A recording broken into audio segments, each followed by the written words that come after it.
Como te dije, yo nací en el seno de una familia reformada, pero sin embargo no me instalaron el típico prejuicio evangélico contra la Iglesia Católica. Me bautizaron en una iglesia católica, me mandaron a un colegio católico, me hacían participar en la misa católica, yo organizaba los pesebres que organizaba la parroquia de Guadalupe, aquí en mi barrio, La Loma, en Salta. Es decir, yo he nacido y me he criado en una familia bastante amplia que no tenía prejuicios con el catolicismo, y eso me ha ayudado bastante a poder acercarme a la Iglesia Católica sin ataduras, sin prejuicios, sin preconceptos. Y doy gracias por la educación de mis padres, porque gracias a ellos yo he estudiado mucho.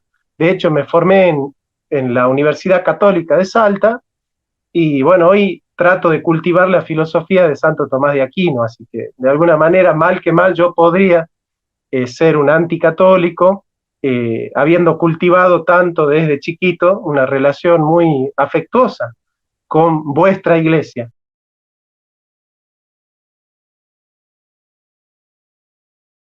Bueno, buenas tardes a la querida audiencia. Hoy tenemos un programa especial aquí con Guadalupe. Estamos desde Stranger, estamos haciendo una grabación de este programa. Ustedes lo verán diferido.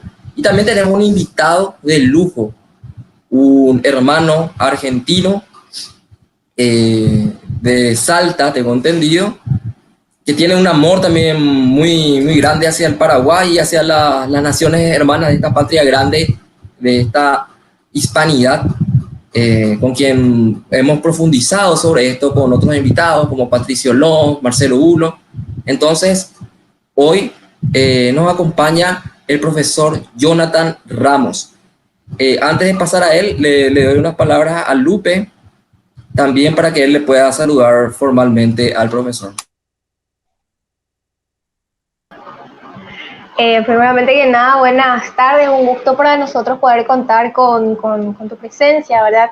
Y como ya venía adelantando también, Marce, más allá de conocer un poquitito más acerca de vos, de lo que te dedicas a hacer, aprender mucho, aprender también de todas las cosas de las que vos hablás, las posturas también que tenés, y mutuamente, ¿por qué no también ir enriqueciéndonos, ¿verdad? Y lo que espero con esta entrevista es eso, aprender más que nada. Así que un gusto, Marce, entonces empezamos. Bueno, un saludo a David y a Guadalupe. Muchísimas gracias por invitarme. Bueno, el profesor Jonathan Ramos es historiador, es profesor de filosofía, también tiene un gran conocimiento, un amplio conocimiento en lo que respecta a la teología. Él es un hermano de la Reforma. Entonces, teniendo este panorama, nos gustaría que él se pueda presentar. ¿Qué tal, Jonathan? ¿Qué podés decir a la audiencia sobre tu persona? ¿Quién es Jonathan Ramos para que te conozcan? Bueno, mira, a mí me han educado con un principio. Uno tiene que hablar mucho de las cosas, nada de uno y poco de los otros, ¿no? Entonces, realmente es muy difícil hacer autorreferencias porque no es muy elegante. Así que simplemente voy a decir que nací en el seno de una familia protestante.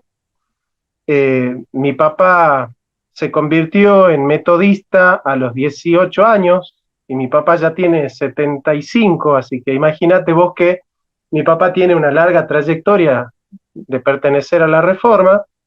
Como te dije, yo nací en el seno de una familia reformada, pero sin embargo no me instalaron el típico prejuicio evangélico contra la Iglesia Católica. Me bautizaron en una iglesia católica, me mandaron a un colegio católico, me hacían participar en la misa católica, yo organizaba los pesebres que organizaba la parroquia de Guadalupe, aquí en mi barrio, La Loma, en Salta. Es decir, yo he nacido y me he criado en una familia bastante amplia que no tenía prejuicios con el catolicismo, y eso me ha ayudado bastante a poder acercarme a la Iglesia Católica sin ataduras, sin prejuicios, sin preconceptos. Y doy gracias por la educación de mis padres, porque gracias a ellos yo he estudiado mucho. De hecho, me formé en la Universidad Católica de Salta, y bueno, hoy trato de cultivar la filosofía de Santo Tomás de Aquino, así que de alguna manera, mal que mal, yo podría ser un anticatólico, habiendo cultivado tanto desde chiquito una relación muy afectuosa con vuestra iglesia. Así que nada, eso es un poco mi itinerario. Yo crecí, digamos, en una teología arminiana.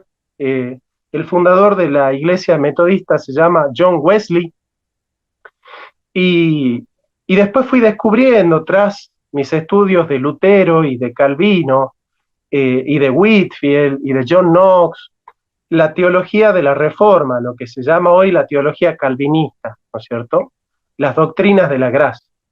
Así que bueno, son esas doctrinas las que a mí me alimentan el espíritu, las que me llenan de gozo, las que me enseñan del Señor Jesucristo, pero claro, como tengo una formación ecuménica muy amplia, también me permito aprender mucho de los padres de la iglesia y de los magisterios de la iglesia. Mira, el libro que estoy leyendo actualmente es una encíclica del Papa Juan Pablo II, Fides et Ratio, ¿no es cierto? Así que de alguna manera me gusta transmitir que todos los hijos de Dios formamos un solo cuerpo místico de Cristo y que todos tenemos algo para aprender del otro. Y bueno, y filosóficamente yo, como te dije, he cultivado el realismo de Aristóteles y de Santo Tomás de Aquino, y en historia también, digamos, que sigo la escuela de los anales, que es una escuela que ha creado Marc Bloch-Brodel, y que trata de estudiar holísticamente los fenómenos de la historia a través de la historia social, la historia económica, la historia política, la historia de las mentalidades. Así que bueno, tengo eso, ¿no? Tengo esa formación histórica, fruto de haber estudiado la carrera de historia que me recibí, y obviamente una formación filosófica que es, digamos, mi fuerte, la filosofía, pero mi pasión siempre fue la teología. Eso es lo que más me gusta hacer, y digamos, es el estudio que más me cultiva el espíritu. Así que, digamos que soy historiador, soy filósofo, y no me llamaría teólogo porque no he estudiado la carrera, tengo teología del bolsillo simplemente, pero sí, he escrito 2 libros sobre teología que, bueno, tuvieron buena recepción.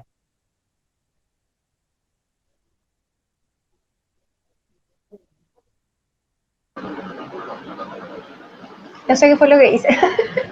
Bueno, podríamos decir entonces que el aspecto de la ciencia, de la teología, como mencionaste, si bien no tenés una formación así académica, más bien es porque te nace y porque te gusta, y sos un autodidacta respecto a eso, ¿verdad? Querés ir formándote, ir ampliando más esos conocimientos. En cuanto a lo de historia, sí, sos titulado de la carrera de historia. Sí, sí, yo no me atrevo a decir que soy teólogo profesional, pero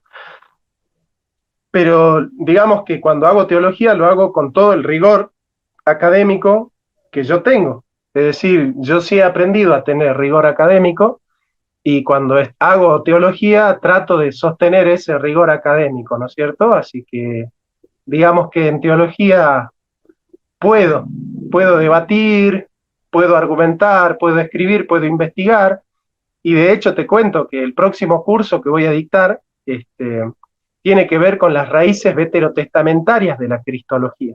Digamos, el curso se llama Rastreando a Jesús en el Antiguo Testamento, y bueno, vamos a rastrear cómo va apareciendo el Mesías en el Antiguo Testamento como un mediador real, como un mediador divino, ¿no es cierto? Como un mediador sacerdotal, como un mediador profético. Y bueno, a partir de esas categorías veterotestamentarias, tratar de descubrir, hay un helicóptero ahí, tratar de descubrir la divinidad de Jesucristo y digamos, la concepción mesiánica que subyace en el Antiguo Testamento, digamos. Así que bueno, me apasiona, amo estudiar la persona de Jesucristo y los temas de la teología, sobre todo la gracia, la eclesiología, la soteriología, antropología teológica, me fascina. De hecho, en mi biblioteca, el 70% de libros son libros de teología. Jonathan, yo te conocí a vos en un programa con un co-conductor de Alberto Vuela. No recuerdo el nombre de este profesor de filosofía. Y estaba haciendo un programa contigo y ahí vos contás que soy calvinista. Yo no podía creer porque hablaba de Santo Tomás de Aquino maravillas y me quitó también capaz algunos prejuicios, ¿verdad? Y yo a Alberto Vuela lo conocí por TLB1 y desde ahí encontré a varias personas, a varios referentes que yo los tomo como maestros. Y luego te vi en un debate con otro conocido nuestro, era Juan Carlos Monedero, que también pasó por este programa Viva Voz. Y después vos hiciste una crítica sobre una feminista. Esta feminista es crítica a su vez con el feminismo preponderante, pero desde un feminismo más, o sea, ella critica el feminismo radical, sí, pero también lo hace desde un pensamiento más de la neurociencia, biologicista, y era un análisis que ella hacía del debate y vos decías, vamos a analizar un poco los argumentos y las falacias en las que cae Roxana Kramer. Y, a ver, ella nos pretende enseñarnos a pensar y que la filosofía nos ayuda a realmente pensar. Yo llamaría a la filosofía, en mi poco entender de la materia, que es el arte, el conocimiento o la inteligencia, perdón, es la espada, y en la filosofía sería como el esgrima, como el arte de usar esa espada. Yo no sé si es correcta o no mi interpretación, que puedes decirnos sobre esta pasión tuya que es la filosofía. Bueno, vos te estás refiriendo a Roxana Kramer. Ella se denomina cultora del feminismo científico, ¿no? Ella es positivista, en política es socialdemócrata, es decir, ella sigue la línea de Rosa Luxemburgo, ¿no? Y de los positivistas decimonónicos, ¿no? Y curiosamente, Roxana Kramer, cuando ella en un Twitter reacciona ante mi video, ella que es positivista y que cree en el dogma de la ciencia dura, cuando reacciona a mi video, ella dice, bueno, en realidad hay filósofos que no entienden que cada filósofo tiene sus opiniones, que cada filósofo tiene sus creencias y su manera de hacer filosofía. Bueno, esto es algo muy curioso, que alguien que cultiva el cientificismo y el positivismo duro, de repente, para salvarse de mi crítica, se convierta en relativista y en posmoderna, ¿no es cierto? Porque no hay nada más moderno que el positivismo y no hay nada más posmoderno que el relativismo, y son totalmente incompatibles porque el posmodernismo surge al calor de un rechazo de la modernidad. Bueno, esto es algo muy curioso de alguien que supuestamente quiere enseñarle a pensar a la gente. Efectivamente, nosotros cuando queremos conceptualizar la filosofía lo podemos hacer de distintas maneras, ¿no? La filosofía puede ser la ciencia de los primeros principios, la búsqueda del fundamento, el arte de preguntar, como Sócrates. La filosofía puede ser el arte de ordenar la realidad para que pueda aparecer el fundamento. La filosofía puede ser el arte de razonar, de cómo razonar correctamente al estilo de la lógica, por ejemplo, en Bertrand Russell. La filosofía puede ser aquella disciplina que pivotea entre la religión y la ciencia, es decir, no tiene la liviandad que sostiene Russell de la religión, pero tampoco tiene el rigor de la ciencia, el rigor positivo de la ciencia.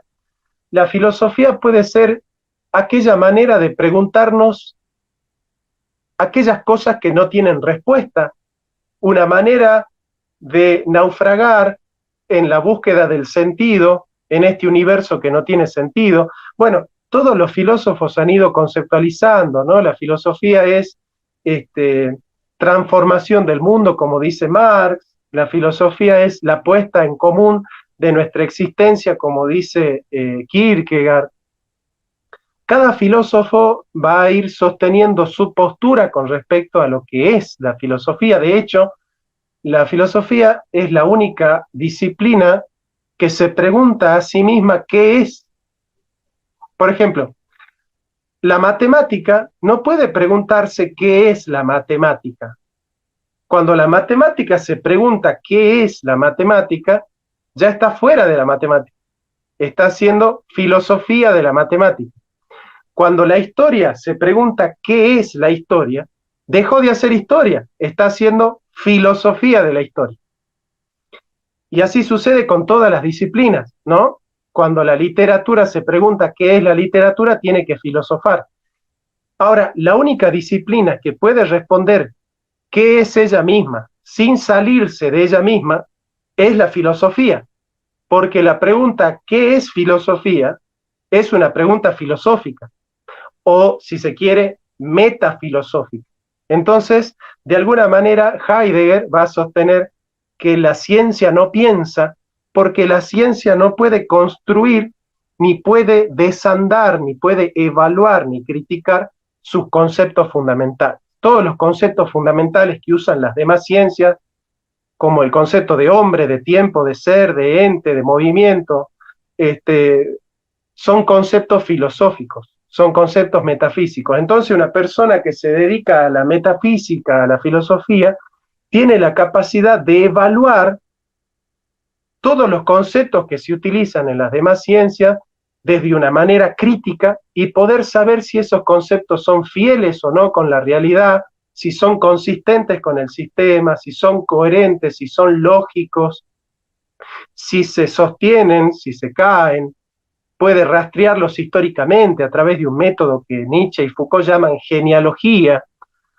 Bueno, vos fíjate que el filósofo entonces tiene muchas herramientas para descubrir la realidad, no en la superficie, sino en la profundidad, porque ningún filósofo va a tomar como objeto de estudio el manual de la licuadora. Nosotros vamos a estudiar los conceptos fundamentales de la ciencia y las estructuras fundamentales de la realidad.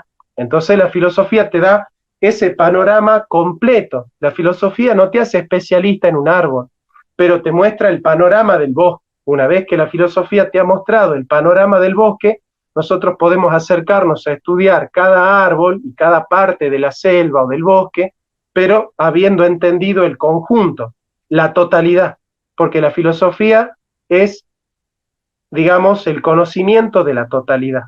Eso lo dice Hegel, ¿no? La totalidad de lo real. Entonces, el filósofo es alguien que tiene la posibilidad de descubrir el trasfondo último de los discursos científicos y descubrir la estructura última de toda la realidad.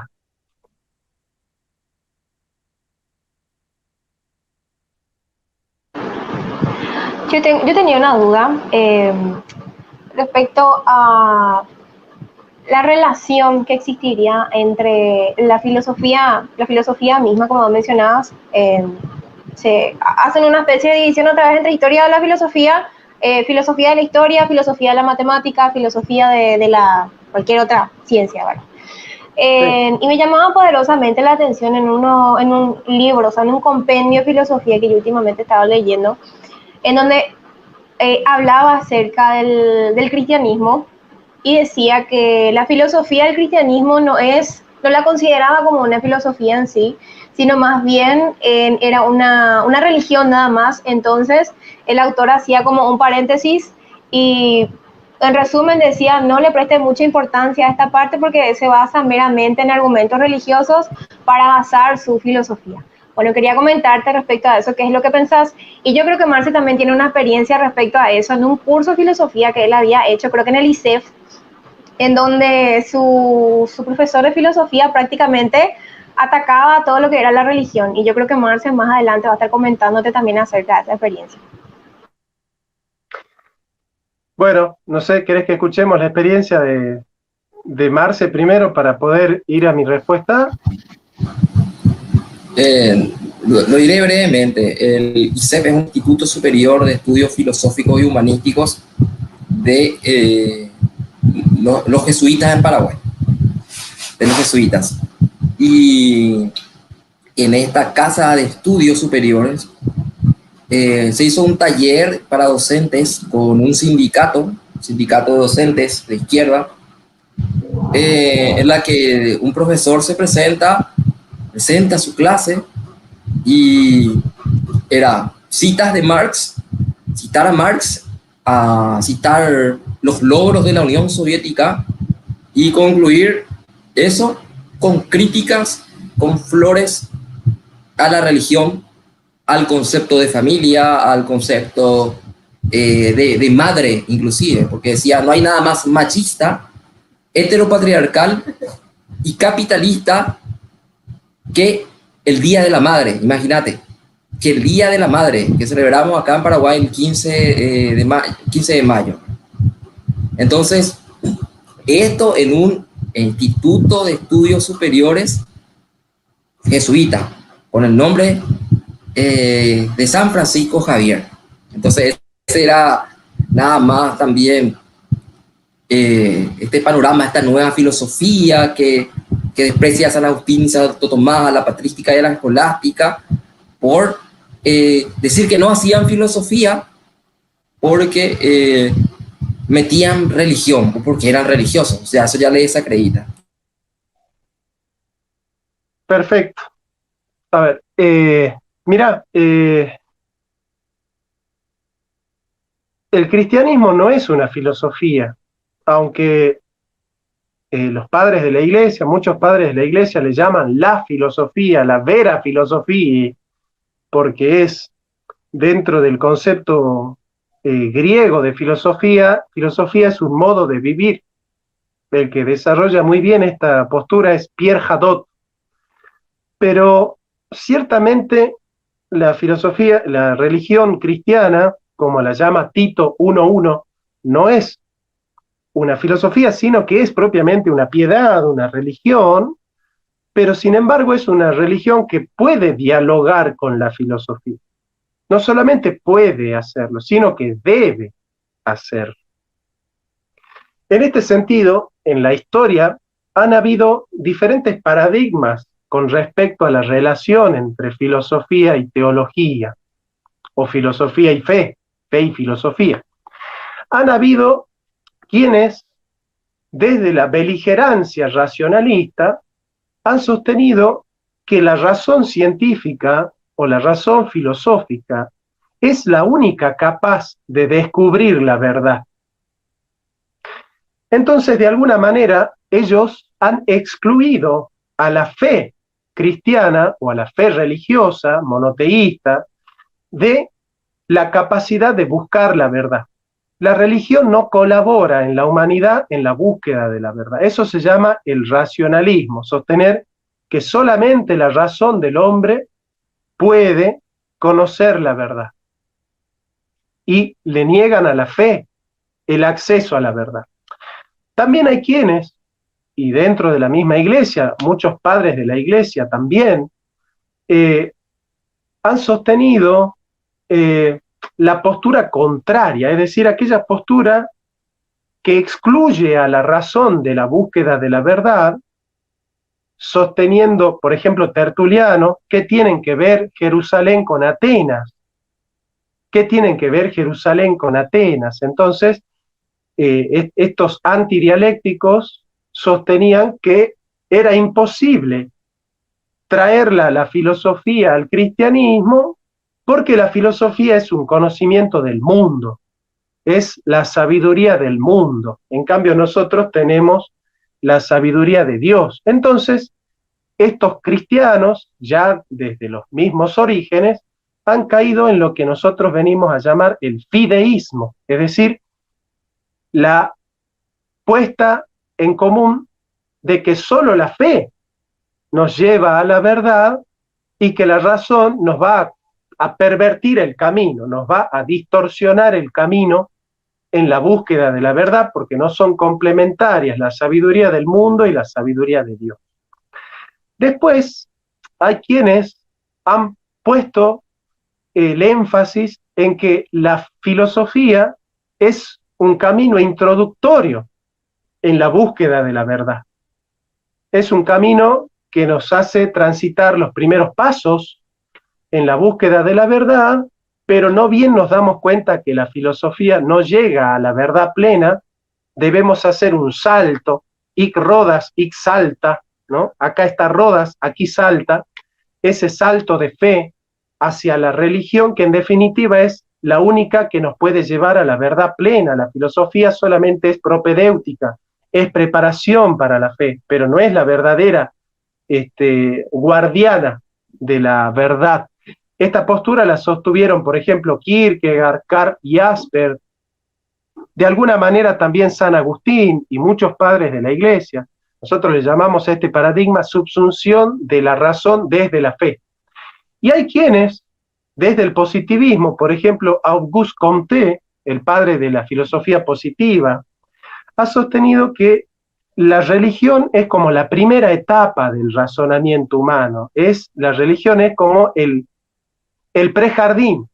La religión es como la etapa inferior de la búsqueda de la verdad, que después la religión y los mitos se vuelven más conceptuales y se convierten en filosofía y en metafísica, y que después la filosofía y la metafísica ganan en rigor y en efectividad, en positividad, y se convierten en ciencia. Entonces, de la religión y los mitos a la filosofía y a la metafísica, y de la filosofía y metafísica a la ciencia positiva, que es la que conoce verdaderamente la realidad.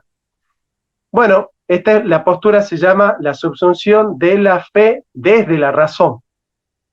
Pero después hay otras dos escuelas, por ejemplo, la escuela de Averroes, la escuela de Psycher de Brabante, que sostienen que en realidad aquello que puede ser verdad en teología puede ser falso en filosofía, o aquello que pueda ser verdad en filosofía es falso en teología. Es decir, aquello que afirman A en sede filosófica, niegan A en sede teológica. Eso se llama el paradigma de la doble verdad o de la autonomía divergente.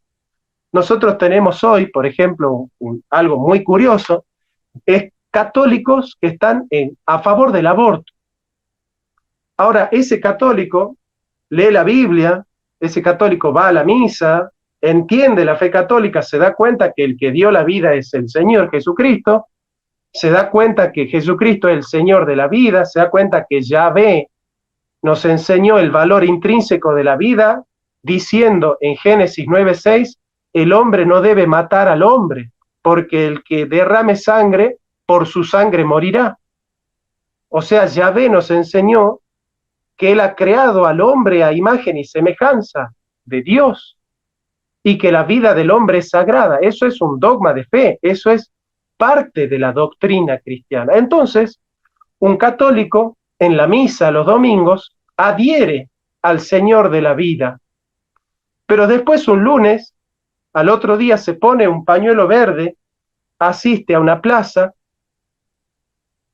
y adora a los ídolos de la muerte y defiende a los enemigos de la iglesia. Entonces, ¿cómo puede ser que la misma persona que el domingo le canta al Señor de la vida, el lunes en la plaza pública o enfrente de la legislatura o de la catedral, está queriendo romper la catedral en la que esa persona estuvo el domingo celebrando misa?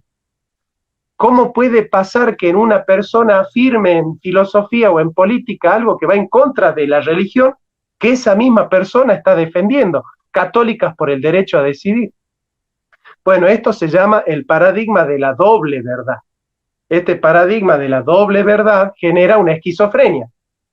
Alguien que los domingos va a misa, pero se oculta de los compañeros del Partido Obrero, o los compañeros comunistas o progresistas, y después cuando va a la plaza, ¿no es cierto? Cuando va a la plaza tiene que ocultar que es cristiano, se tiene que guardar la cruz, para que no lo miren raro. Entonces nosotros lo que vamos a sostener es la postura del Papa Juan Pablo II, que es el que sostiene la postura de Santo Tomás de Aquino. Mira cómo empieza. Dice, la fe y la razón, fides et ratio, son como las dos alas con las cuales el espíritu humano se eleva hacia la contemplación de la verdad. Nosotros vamos a sostener que la filosofía y la religión cristiana llegan, cada una por su cuenta, cada una de manera autónoma, cada una siguiendo su propia metodología y objeto. Filosofía realista y religión cristiana van a afirmar al último la misma verdad, porque la verdad no puede estar en contra de la verdad. Entonces, así como el filósofo descubre la verdad en la naturaleza a través de la razón, el religioso descubre la verdad en la Biblia a través de la revelación. Y como la realidad es conocida por la razón y afirma A, y la revelación revelada por Dios afirma A, esa verdad es la misma, porque el que ha creado a la naturaleza es el mismo que ha dado la revelación. Entonces no puede haber contradicción entre la verdad filosófica y la verdad religiosa. Este paradigma se llama la autonomía convergente, es decir, tanto filosofía como religión cristiana son autónomas una con respecto a la otra, pero sin embargo cuando descubren su verdad, descubren la misma verdad.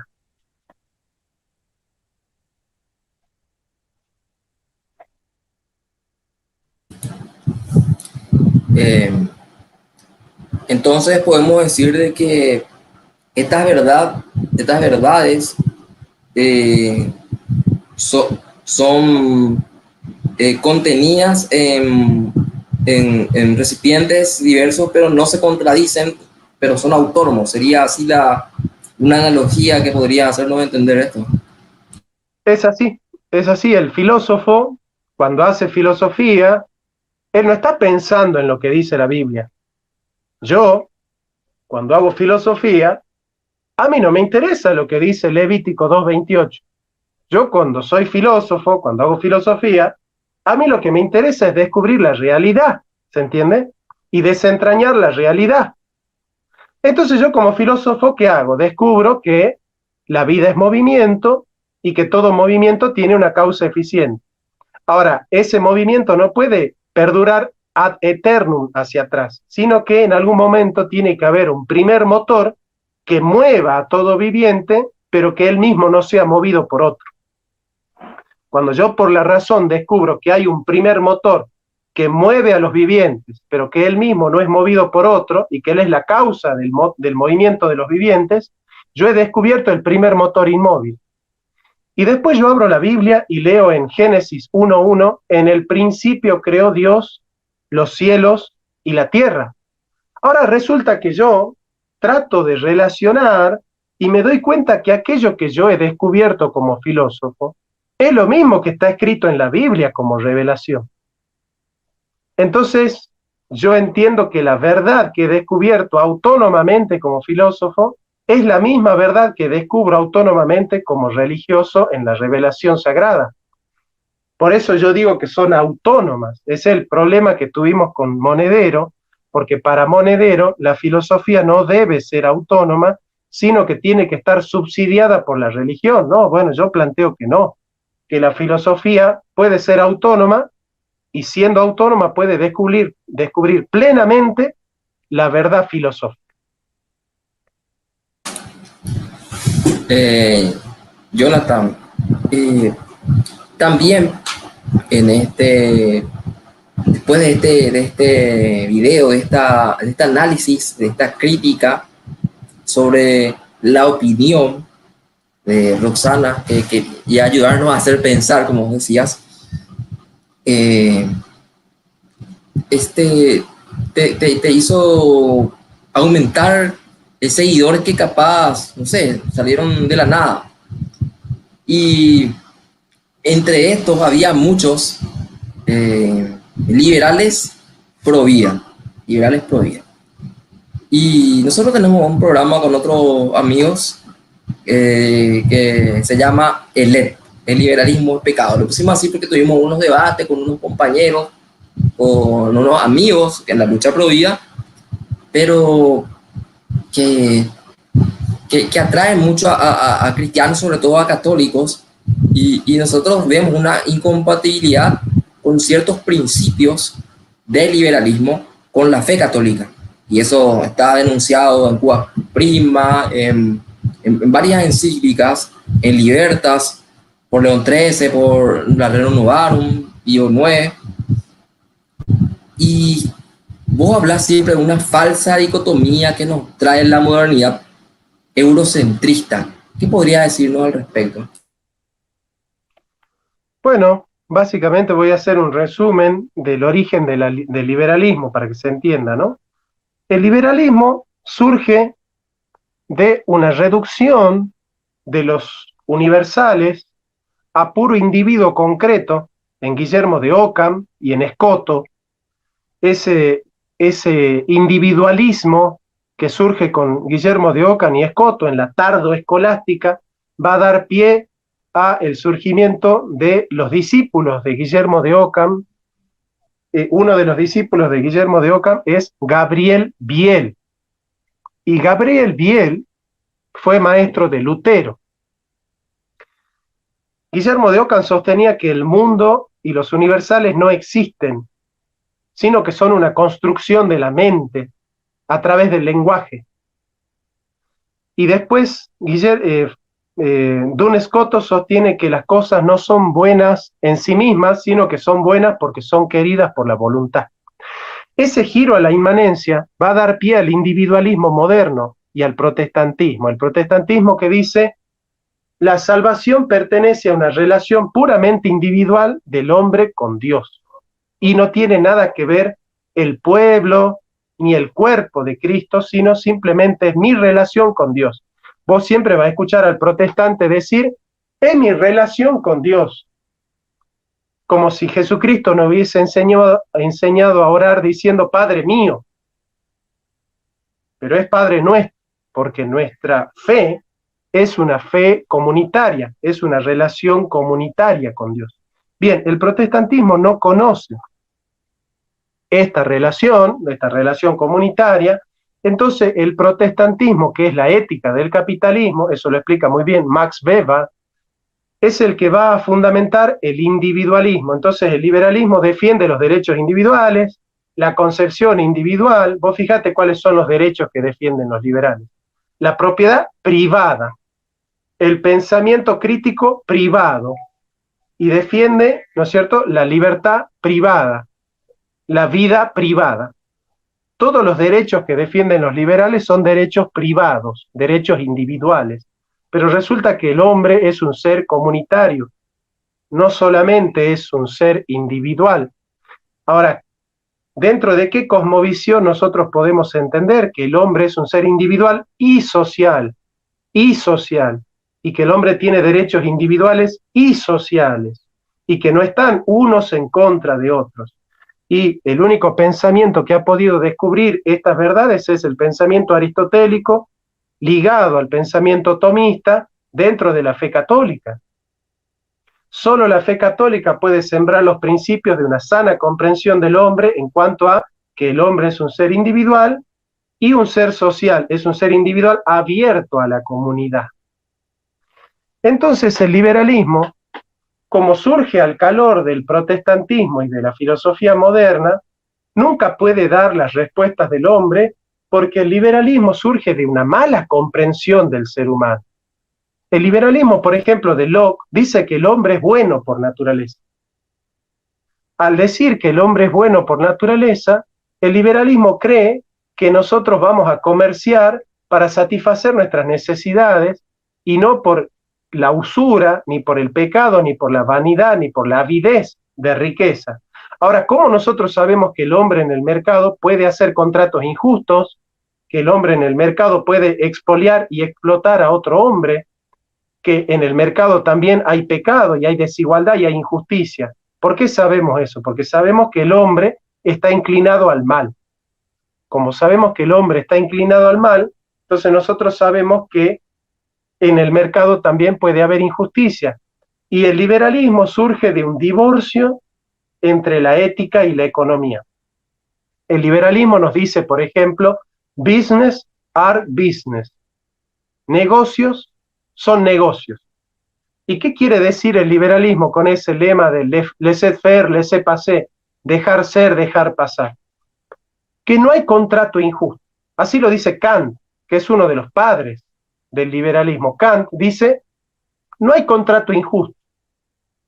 En la medida en que dos individuos firman un contrato, la justicia es cumplir con ese contrato. Es imposible que un contrato sea injusto, dice Kant.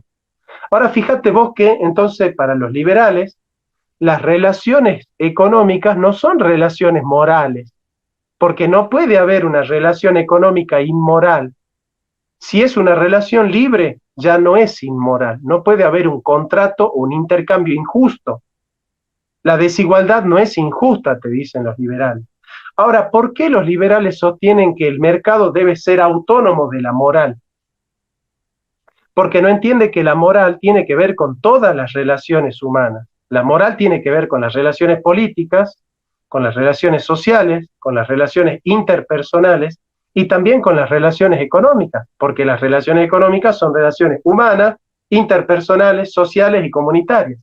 Entonces, si toda relación humana es una relación también moral, ¿por qué el liberalismo nos dice que la moral y la economía no tienen nada que ver? Por esa ideología. Así como Maquiavelo hizo el divorcio entre política y ética, Adam Smith hace el divorcio entre ética y economía. Y nosotros como cristianos y humanistas vamos a decir que todas las relaciones humanas son relaciones morales y las relaciones económicas son relaciones humanas. Por lo tanto, las relaciones económicas también son relaciones morales. Y si son relaciones morales, pueden haber contratos injustos, pueden haber intercambios injustos, pueden haber en el mercado relaciones injustas y acuerdos injustos. ¿Por qué? Y porque el hombre no está movido solo por la misericordia, la piedad y la empatía de generar bienes de mejor calidad y de menor precio. El hombre también quiere tener ganancias y a veces quiere tener ganancias a costa de los demás. Y un hombre que se enriquece a costa de los otros y un hombre que se hace millonario en detrimento del bienestar de los demás, ha generado sus riquezas injustamente, porque las ha generado violando la integridad económica de los otros. Entonces nosotros no podemos aceptar el liberalismo por un solo principio, que el hombre es un ser individual y social, pero sobre todo que todas las relaciones humanas son morales y por lo tanto las relaciones económicas también pueden ser evaluadas desde la moralidad. También tenemos otro error y creo que esto viene capaz de Hegel. Hegel fue, no sé si podríamos decirle, la persona que dio pie a dos tipos de totalitarismos.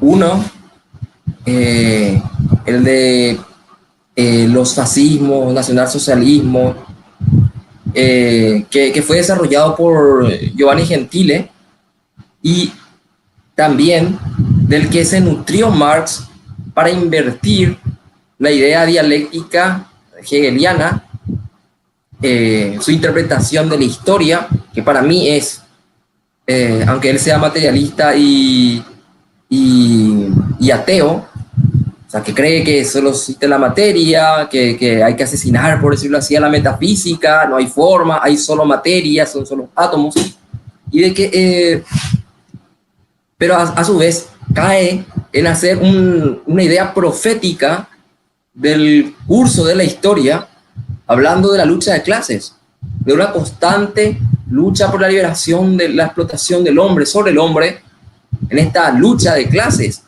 en donde se superan procesos de producción hasta llegar al paraíso comunista.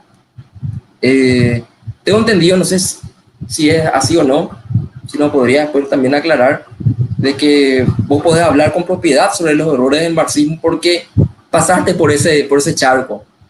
Entonces, esta idea imagínate, de que Marx predicaba la abolición del Estado en su etapa final de este proceso, pero esta crítica que hacen los liberales al Leviatán es justamente por el temor de las ideas marxistas, de dejar todo supeditado al Estado reduciendo a la persona, al individuo, de forma total.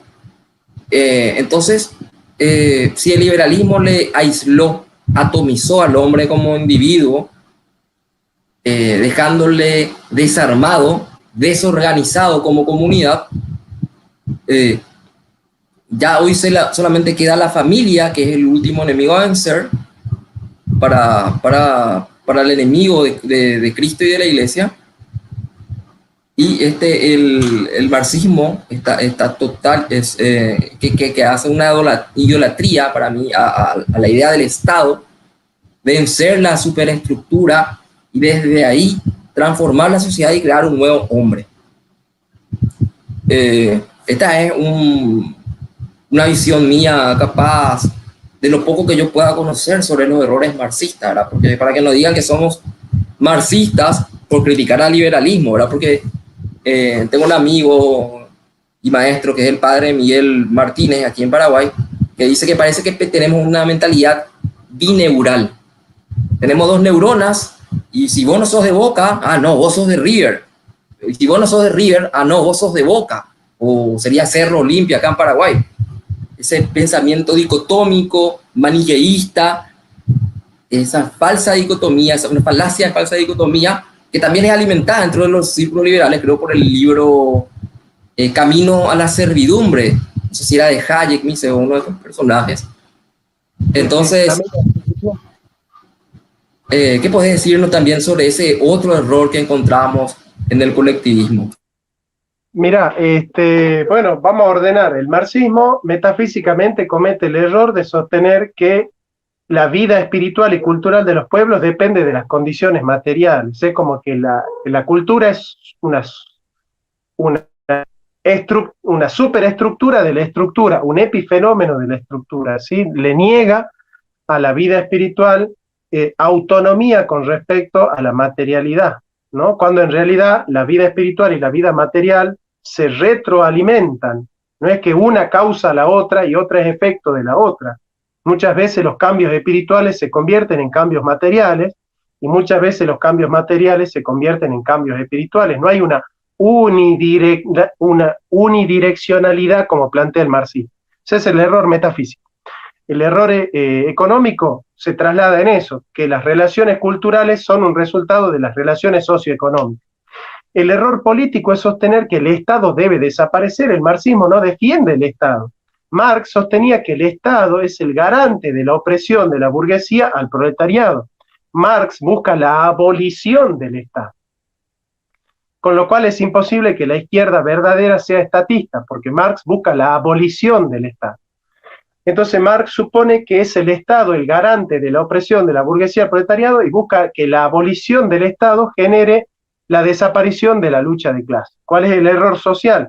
Sostener que la historia de la humanidad es la historia de la lucha de clases, divide la sociedad en opresores y oprimidos. Y el que ha respuesto de una manera bastante satisfactoria a esta problemática es Michel Foucault, cuando Foucault dice, no es que hay en la sociedad oprimidos y opresores, todos somos en algo opresores y en algo oprimidos. Entonces, no se puede ideologizar dialectizando a la sociedad en dos y diciendo, bueno, los empresarios son los explotadores y los trabajadores son los oprimidos. Entonces, vos fíjate que el marxismo va teniendo muchos errores que tienen que ver con el punto de partida metafísico del marxismo, ¿no es cierto?, que es dividir la realidad en estructura y superestructura, en condiciones materiales y condiciones superestructurales.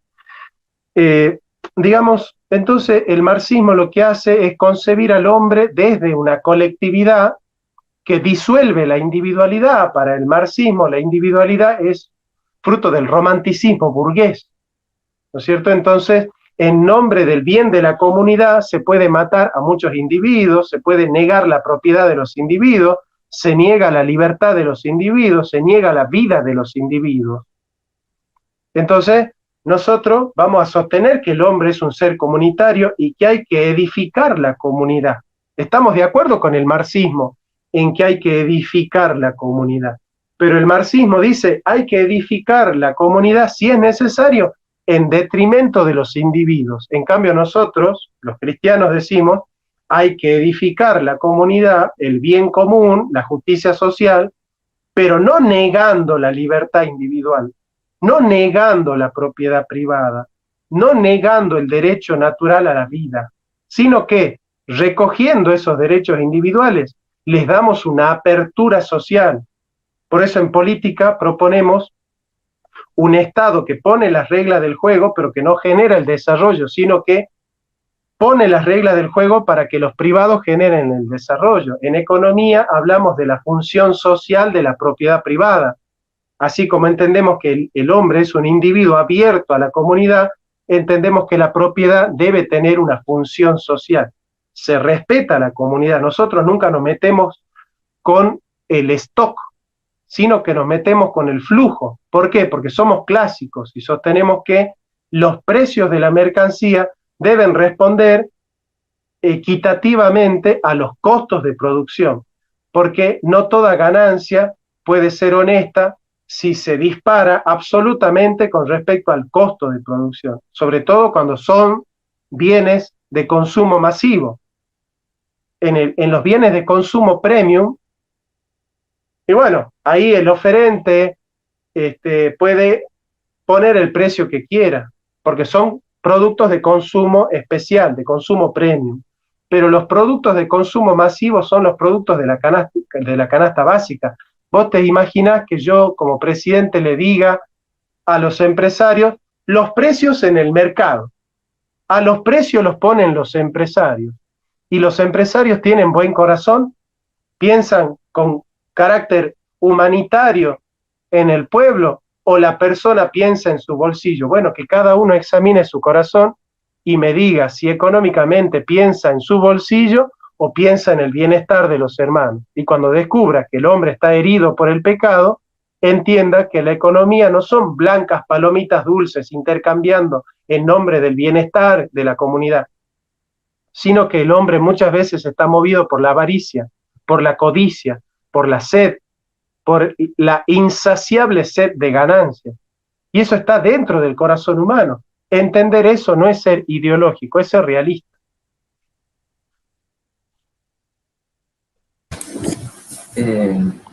También, Jonathan, ha habido varias posturas que son desconocidas.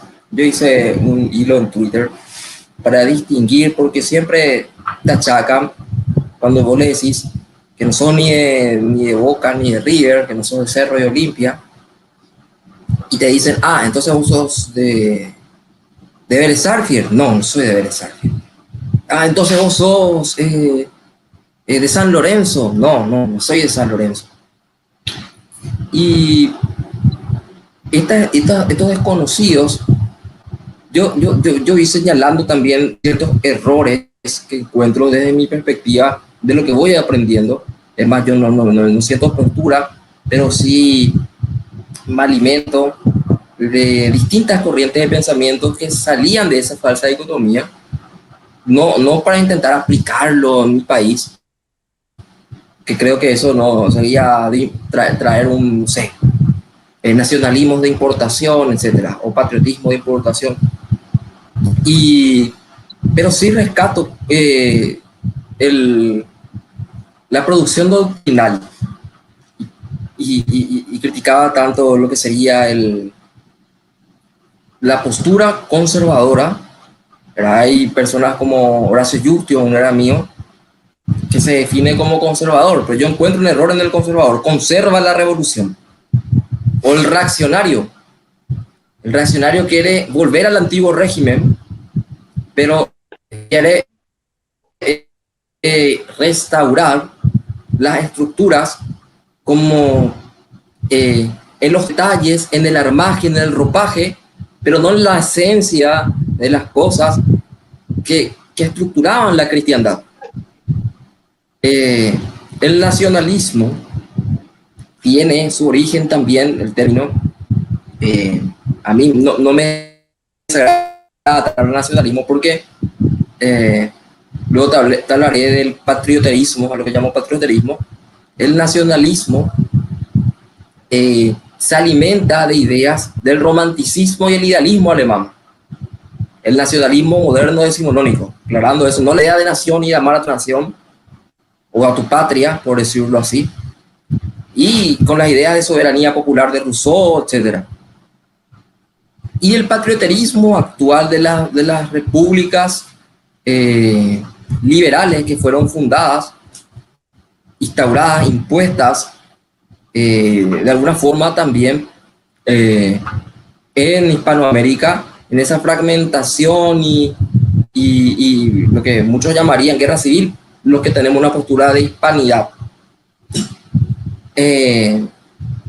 Entre esos, ¿verdad? Se podría tildarle de reaccionario a los carlistas, no sé si está identificado con ellos, o de un nacionalismo romántico a lo que se dieron luego, posteriormente, antes y después de los años 30, que sí, rescatamos a personajes, pero, por ejemplo, Juan Manuel de Rosas, Artigas, acá el doctor Francia, Paraguay, el mariscal Francisco Solano López, que luchó contra una guerra donde fueron forzadas las provincias y no era Argentina la que hacía la guerra al Paraguay, era la oligarquía de aquellos liberales de Buenos Aires, y muchos provincianos no querían luchar contra el Paraguay porque nos sentíamos hermanos.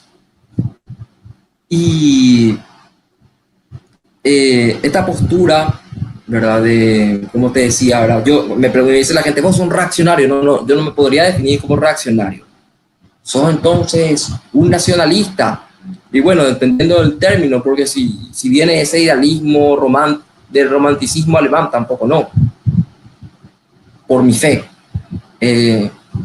Y me identifico mucho con el título de tradición, la idea de tradición y la enseñanza de la doctrina de la Iglesia, sin caer en decir, no se ha definido como carlista. No, yo no veo posible capaz de restaurar al rey legítimo de España, de la rama carlista, etc. Y a mí me gusta mucho esta idea, este término. Para no crear problemas, yo prefiero no nombrarle, ¿verdad? Porque la última vez vi en un video como usted, ya no me voy a llamar así, ¿verdad? Pero esta idea de comunidad organizada que fue desarrollada por un político que con sus errores y sus aciertos ciertos, marcó un antes y después en la República, la hermana nación argentina. Entonces, ¿qué podés decirnos entre estas posturas filosóficas? ¿Cómo? No me abras tantos temas, porque si no, no voy a poder desarrollar todo. No, claro.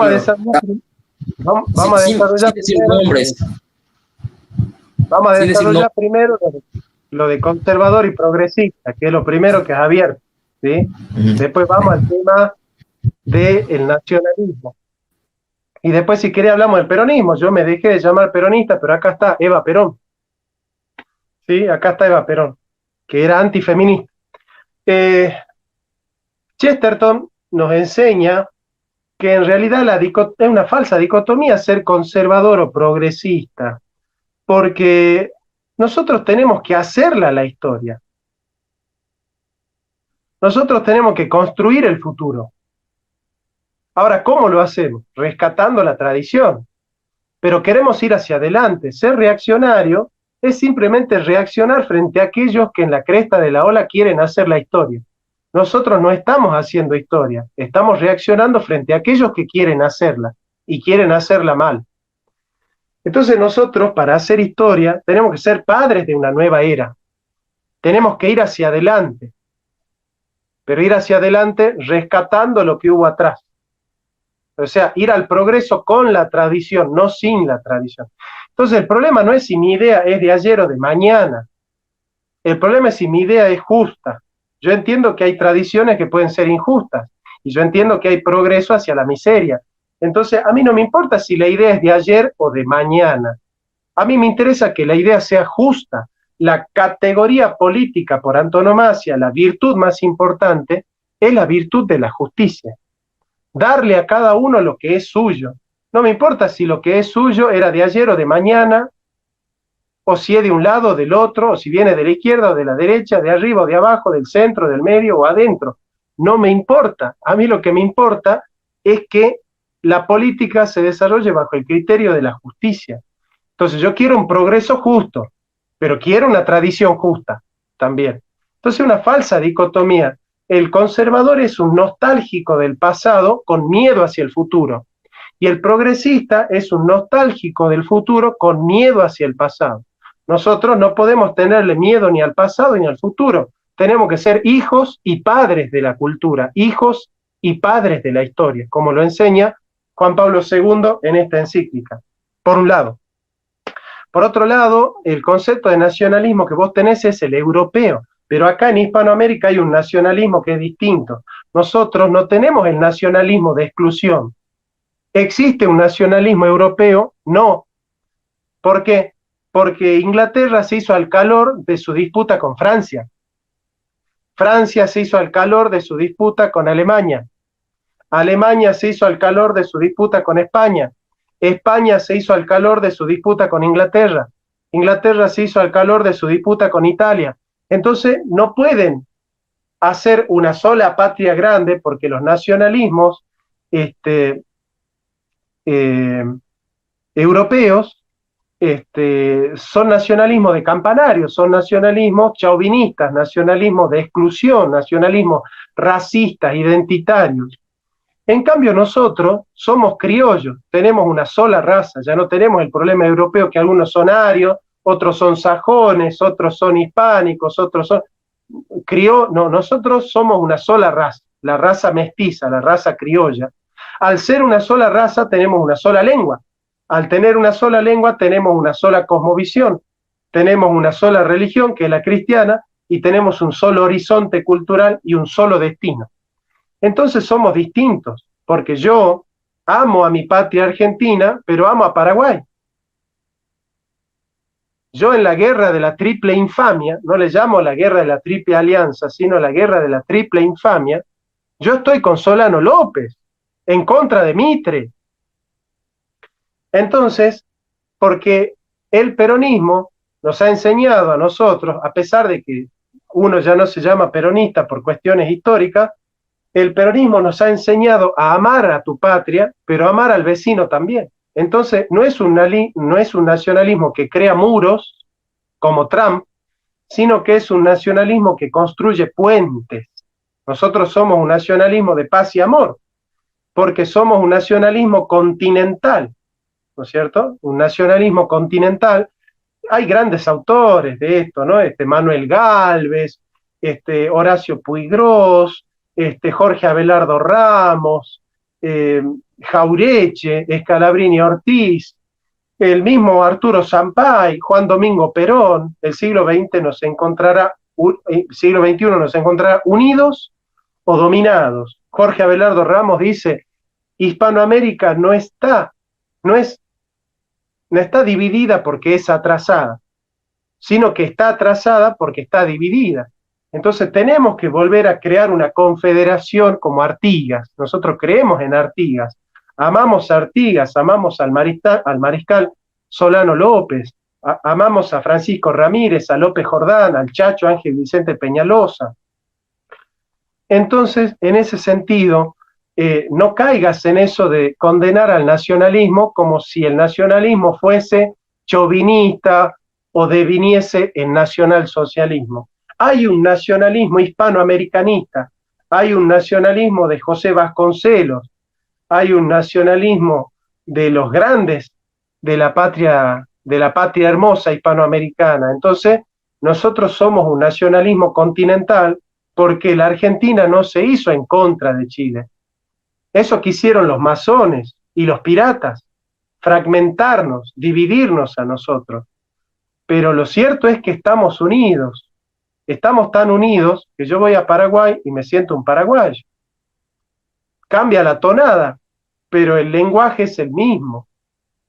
Cambia un poco la cultura, pero el horizonte cultural es el mismo. Cambian un poco las creencias populares, pero el horizonte espiritual es el mismo. cambian los rasgos, pero la raza es la misma. Entonces, nosotros tenemos un nacionalismo sui generis, un nacionalismo propio. Somos nacionalistas, porque nosotros decimos, la Argentina es para los argentinos, y también para los paraguayos, y también para los bolivianos, pero es primero para los argentinos. ¿Y vos qué decís? Paraguay es para los paraguayos, ¿no es cierto? Y eso no es ser chauvinista, porque vos no odias al argentino, no odias al boliviano, no odias al peruano. Nos amamos, yo soy más peruano que argentino, yo soy más paraguayo que argentino. A mí me da asco la historia de Buenos Aires y lo que hizo la ciudad de Buenos Aires con Hispanoamérica, porque fue la sede de los intereses masónicos y británicos en todo el siglo XIX y en todo el siglo XX. Entonces a mí me da vergüenza a veces decir que soy argentino, pero amo a la Argentina, porque la Argentina no es capital federal. La Argentina son las provincias del interior, de las que surgieron grandes caudillos como el general Güemes, como el general Martín Miguel de Güemes, que tuvo una concepción continental, tuvo una concepción de la confederación totalmente actual, muy ligada con el compromiso que tuvo Artigas. Entonces, de ninguna manera yo voy a permitir que los eurocéntricos nos roben a nosotros la categoría de nacionalismo. Y eso es lo que es el peronismo. El peronismo es un nacionalismo de paz y amor, un nacionalismo que desarrolla a la sociedad en base a los elementos endógenos de la cultura, que hace política con el criollo, hace política criolla, que ama la argentinidad, entendiendo que la argentinidad forma parte de una gran patria, que es Hispanoamérica, que es la Hispanoamérica que fragmentaron los ingleses, ¿no es cierto? Estados Unidos es la nación inglesa que no se fragmentó. Brasil es la patria lusitana que no se fragmentó. En cambio, Hispanoamérica es la patria española que sí se fragmentó, en decenas de naciones de campanario que perdieron su fortaleza. Estados Unidos se entendió, por eso son Estados Unidos del norte y nosotros somos los estados divididos y fragmentados del sur. Somos balcanizados y esa balcanización no responde más que a los intereses eurocéntricos y a los yanquis también, obviamente. No, yo no condeno el término nacionalismo, sino simplemente, porque yo me identifico mucho, no sé si seguro los conoces, al padre Leonardo Castellani, al padre Julio Menville, a Jordán Bruno Genta, a Carlos Saccheri. Ellos son de la línea nacional catolicista, un nacionalismo católico. Y yo veo más en ellos que fueron pragmáticos, intentaron mantener igual la ortodoxia. Y el carlista te dice, no, el nacionalismo es fruto de la modernidad.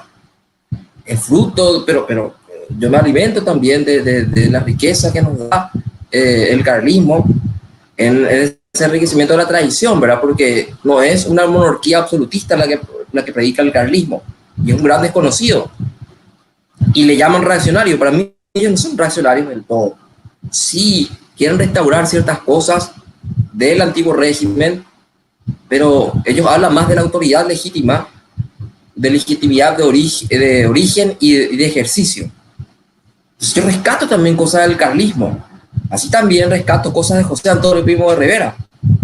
José Antonio Primo de Rivera justamente hablaba de no caer en esa falsa dicotomía, de no caer en las tres divisiones: la división de la lucha de clases, la división de los regionalismos, que es la continuación del proceso de destrucción de la hermandad hispánica que teníamos en Europa, en la península ibérica. Esa fragmentación y ahí también suena mal nacionalismo para Cataluña, País Vasco. Y también hablaba de la desunión de los partidos políticos. Yo tengo mi crítica a la democracia liberal parlamentaria de partidos políticos. Yo lo llamaría partidocracia. Creo que vos, que conoces bien de la filosofía, de Grecia, qué era la democracia ateniense, pero esto es un remedio, no está ni cerca esta democracia representativa. Y tanto el carlismo, la falange, el peronismo, lo que sea, ellos hablan de restaurar los cuerpos intermedios. Lo que León XIII llamaba, renovaron el corporativismo. Pero, ¿cuál es el corporativismo que predicamos los cristianos? Que nos distingue de los errores que se dieron en Europa. El principio de subsidiariedad, no el totalitarismo. ¿Verdad? Creo que ahí coincidimos plenamente, que el Estado, como decías, no es lo mismo que la comunidad, sino es la herramienta de la comunidad organizada. Lo que pasa es que yo tengo esta tesis, Jonathan, de que el error de la modernidad es haber inventado un Dios llamado Estado. Porque el Estado era la institución que organizaba la comunidad, de la forma que ésta se organizaba. Y lo que había era la autoridad. Y cuando la autoridad deja de buscar, la autoridad deja de buscar cumplir su deber, que es seguir la ley natural y la ley divina, si jodía las bolas, el Papa les comulgaba, y de que podíamos tener, entonces, de ahí, un Leviatán, el Estado, el Leviatán, que tiene la suma de voluntades, o sea, y tiene tres cabezas, los tres poderes del Estado, en el que tenés un remedio de la Santísima Trinidad. Para mí también es idolátrico el Estado moderno, que yo le llamo el Estado liberal. Los liberales se enojan conmigo porque te dicen, no, ser liberal es ser antiestatista, estar en contra del Estado, pero el Estado, como hoy conocemos, es el Estado es hijo del liberalismo. Entonces, y por último, ahora te doy la palabra, disculpame que me extienda. Yo critico los errores que se dieron en Europa en la Segunda Guerra Mundial, pero a veces pues nos dicen nazi también, al peronismo le dicen nazi muchas veces. Sí, ¿verdad? Nosotros estamos en contra del totalitarismo, somos del principio de subsidiariedad, pero hoy hablar de revisionismo histórico como que choca, y yo digo, bueno, está bien, no, si la historia ha condenado, ha tenido una historia oficial, y si la lucha del revisionismo, esto también te pregunta, la hago pregunta para vos que soy historiador, creo entonces ya no rescatar cuestiones históricas, sino los principios, llevar esos principios y enseñarle, porque a la persona sencilla uno le va a dar a entender, mira, te doy el ejemplo concreto, ¿verdad? Juan Domingo Perón era hispanista, no era indigenista. Eva de Perón, Evita, era antifeminista, era pro vida. Ella no era pro aborto. Entonces, este pragmatismo, si le querés llamar también, ¿verdad? De poder nosotros rescatar los principios, porque yo estoy convencido que el peronismo no es Cristina Kirchner, que el peronismo no es, y nos une más, ¿verdad? Cristian Rodrigo Turralde, nacional católico, él es antiperonista, pero no tiene problema de conversar con peronistas. O Lucas Carena es peronista, no tienen problema de conversar juntos porque nos une el espanto, como dice Lucas. Entonces, de que por eso nada, ya no quería yo mencionar, ¿verdad? Entonces ya seguimos, ¿verdad? Ese tema de bueno, ya no me voy a llamar peronista, que vos defendés una doctrina, vos no defendés los errores que haya podido cometer, aunque vos le admires como político a Juan Domingo Perón. Entonces, de que nosotros sabemos que solo Cristo es perfecto, los papas, muchos cometieron errores, pero nuestro ejemplo son los santos, para los católicos. Nuestro ejemplo son los patriarcas para todos los cristianos, que también tenían sus errores. Hasta el santo peca 7 veces al día.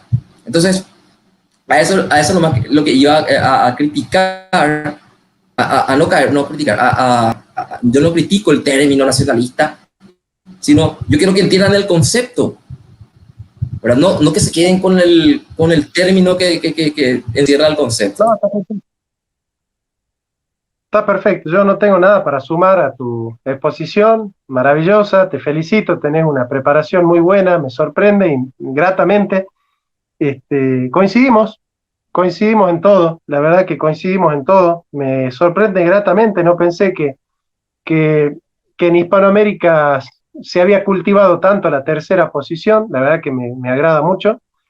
Es así, la diferencia entre el peronismo y el fascismo, o la doctrina social de la Iglesia, es que el fascismo organiza el corporativismo desde el Estado, coloca a los cuerpos intermedios disponiendo al Estado. O sea, es como que el Estado se sirve de los cuerpos intermedios. En cambio, no, en realidad los cuerpos intermedios son libres, tienen que ser libres del Estado, porque es la manera en la que los individuos se relacionan entre sí mismos, ¿no es cierto? Entonces, frente al individualismo que propone la ruptura del Estado y de los cuerpos intermedios, y frente al totalitarismo que pone a la comunidad a merced del Estado, los cuerpos intermedios son libres. La comunidad organizada es una comunidad libre del individualismo y del estatismo. Es por eso que esa es la dinámica propia. No se puede rescatar la familia sin entender lo que es un cuerpo intermedio, ¿no es cierto? Entonces nadie puede rescatar verdaderamente a la familia desde el liberalismo. Porque si algo ha roto a la familia ha sido el liberalismo. Porque el liberalismo, desde su concepción individualista, ha roto con la concepción del hombre como un cuerpo colectivo. Y el primer cuerpo colectivo es la familia. Entonces, no podés defender un cuerpo colectivo desde una concepción individualista. Caes en la contradicción. Ese es el problema del AGE. El AGE en moral es conservador, pero en economía es de la escuela austríaca. No podés defender la escuela austríaca que tiene principios individualistas y principios ateos y después llamarte cristiano en el aborto y en la ideología de género. O somos humanistas y cristianos en todo, o caemos por el peso de nuestra propia contradicción. Así que bueno, hermano, te felicito por tu pensamiento, realmente me ha sorprendido gratamente, quiero quedarme con eso que dijiste, he aprendido mucho de vos también, te felicito por ser paraguayo, un país que fue el primer país en Hispanoamérica en industrializarse. Increíble, Paraguay hoy iba a ser la potencia de América porque se había desarrollado mucho más que Estados Unidos. Era la primer potencia de América, Paraguay, así que es un orgullo ser paraguayo, es un orgullo tremendo ser paraguayo, así que te felicito, hermano, y bueno, te bendigo, gracias por esta entrevista y gracias por el respeto y por las preguntas que hiciste, que fueron muy buenas. Gracias a vos, Jonathan.